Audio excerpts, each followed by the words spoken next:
Welcome back to What Arty Noobs. This is an Excelsior. It's the Tank Heavy Assault A33. That's its official designation. It was based on the Cromwell, the A27. It's a Tier 5 British premium heavy tank. It's located on the northwest spawn of mines, and this one is under the command of Andromeda. Of no retreat, no surrender. Game on. Well, he's armed with a 75mm gun. It's got 110 alpha, 91mm pen. Fairly decent pen with just standard ammo, but he's actually loaded nothing but, well, 7 rounds of HE, but he's actually loaded 68 rounds of arm-piercing composite rigid, which has 144mm of pen. And he's got 3 marks of excellence on the vehicle. I missed that, but he actually spotted an enemy AMX CLC, and oh, look at this, the guy's decided to come north, and he's just been rammed for 53 hit points, and he's out the game now with that last shot. But we did take a couple of rounds, one of which actually did pen, and that was from a Stug 4, a Stug 4, the premium Stug, the reward Stug, I should say, actually. Okay, so he's kind of... we've lost the hill because the enemy managed to get into the hill. But we do have the advantage that at the moment he's just plugging away at these enemy tanks. And they're almost giving themselves to him. And there goes another enemy. That was a leopard. Now, T50 puts a round into him. And another one. This gun's got a fairly fast reload. 3.64 seconds is by the book, but he's managed to get 3.14. He's trying to water aim onto those guys at the moment. Oh, he's been spotted again, this time by an AT2 who's trying to get into the hill. And it's a good job he's got that APCR, because those rounds will just go straight through the sides of an AT2. He did get hit in the tracks, and the KV-1SA is using his auto reloader. But he's out the game now.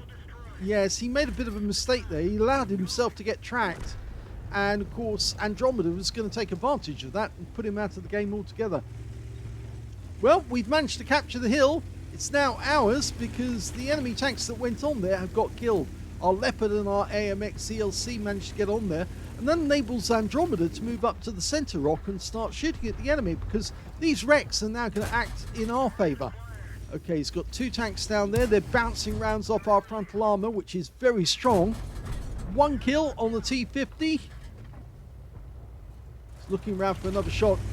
The frontal armour on this tank is 114.3mm, so it's actually very, very strong indeed.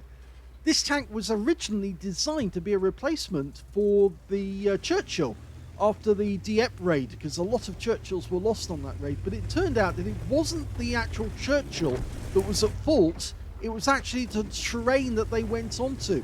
The beaches at Dieppe were stones, and of course the Churchills couldn't get a grip, and they couldn't move because of that, and that's why they were lost. Some of them couldn't even get off the beaches, and now he's just about to bully a Wolverine. Yep, he's just ram-killed him, and now he's going to finish off this VK3001H. Notice how he's just slicing through the armour, and with that rapid fire rate, there's not a lot the VK can do. And there you go, he's got the kill. So that's his 5th kill in the game. He's really going for it, and he's blocked enough damage now to get a steel wall, but that Stug is being a bit of a problem because he's been hitting us before. He's auto-aimed onto the guy now, and he's just trying to blast away. He's putting his frontal armour in the Stug's face, because as I said, the frontal armour's stronger. He wants that guy to fire at his frontal armour and waste his shots. You notice the frontal armour is now fairly well dented, but not penetrated. And he has got a top gun now after taking out the Stug. So his flank's secure. He just wants that Chi Nu. But he knows there's an AMX CLC over there as well. And the problem is, if he goes over, the AMX CLC is going to be trying to shoot him in the side as he tries to get at the Chi Nu. So he's waiting for some of his teammates to come down from the north. In fact, we've got a Stug 4 and a KV-1SA up north on the map, and they should be heading south by now. but they're not. I think he's reluctant to cut across that water and get shot at. He is low on hit points now, only 54. He really can't afford to take a hit and die.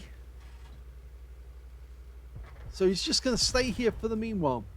And hopefully that SU-2-122, who's only a short distance away, the enemy one, is being distracted enough by the T-67 that he's not going to come down and try and shoot us in the side.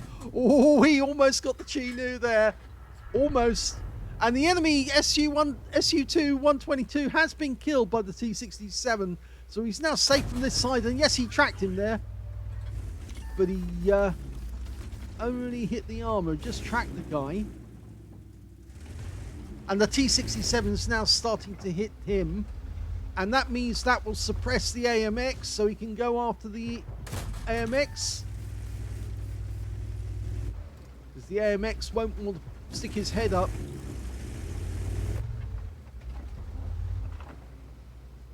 Yeah, he's being reluctant to. And the P-43 is coming in behind the AMX now, so he can cut across, because he's busy.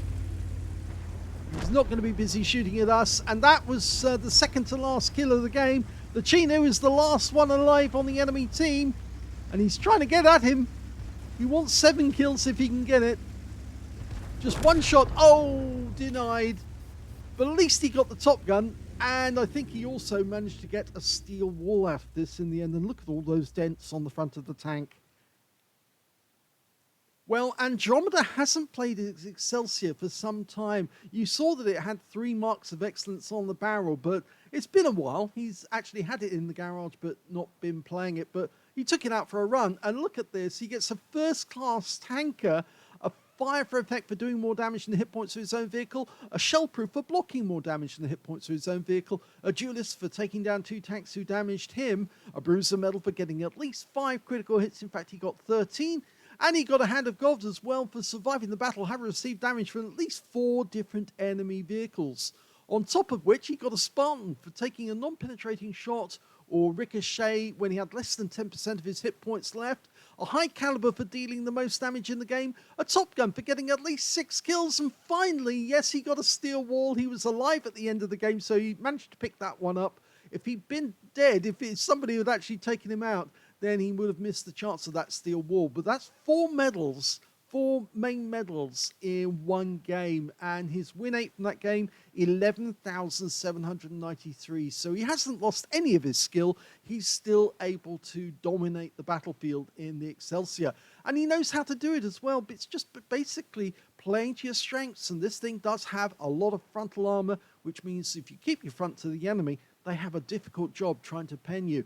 And even when he was trying to take out the VK-3001H, he basically just sat his side alongside the VK, which meant that the VK couldn't shoot through the weak sides. He only had the turret to shoot at, and it's rather small when it's moving rather rapidly against you, and he was able to take that guy out with his rapid fire rate. Let's have a look at team score. Well, he got the highest damage with 2,610 hit points. The nearest to him was the enemy Excelsior, who actually got a cool-headed in 2,050. So he wasn't that far behind, but he was the top player on the enemy team. And when it came to the third place, that went to the Leopard on his own team, who managed 1,794.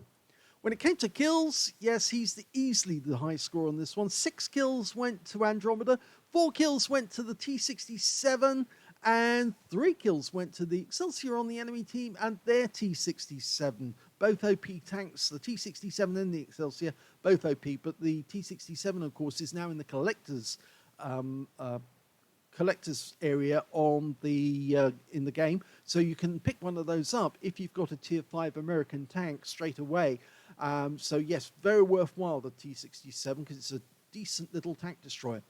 And when it came to base XP, oh, easily got this one. He's the only one to get over 1,000. He got 1,544, which is a high base XP. The second highest being the Leopard with 845, and the third highest being the enemy Excelsior with 727, just beating our T-67 with 704.